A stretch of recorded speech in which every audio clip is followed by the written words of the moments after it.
আসসালামু আলাইকুম বন্ধুরা, সবাই কেমন আছেন? আশা করি ভালো আছেন।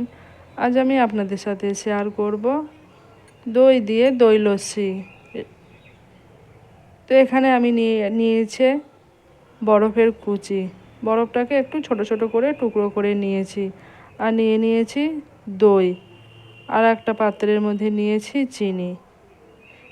এদিকে একটা মিক্সার জারের মধ্যে আমি দই নিয়ে নিচ্ছি।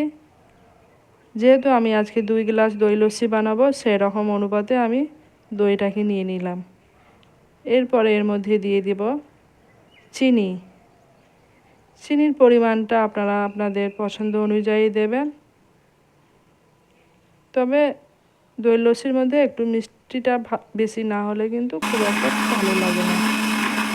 তারপরে এর মধ্যে আমি সামান্য পরিমাণ পানি দিয়ে দিয়েছিলাম। তারপরে দেখুন মিক্সার জারের মধ্যে এটাকে কিছুক্ষণ একটু ঘুরিয়ে নিলাম।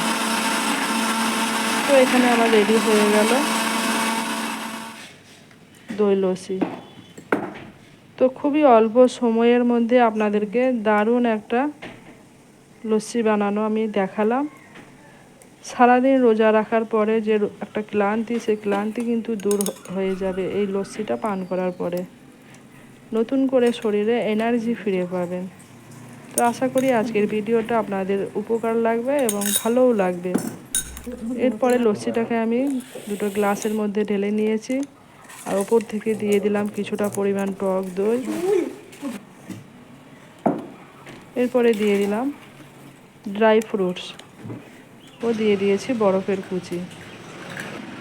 এরপরে আমি দিয়ে দেব ওপর থেকে কিছুটা পরিমাণ রুয়াবজা।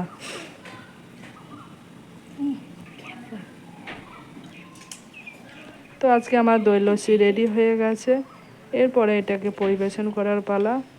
অবশ্যই ভিডিওটা দেখে আপনারা কমেন্ট বক্সে কমেন্ট করে জানাবেন কেমন লাগলো আপনাদের। দেখা হবে পরে অন্য কোনো একটা নতুন ভিডিও নিয়ে। সবাই ভালো থাকবেন, সুস্থ থাকবেন। আল্লাহ হাফেজ।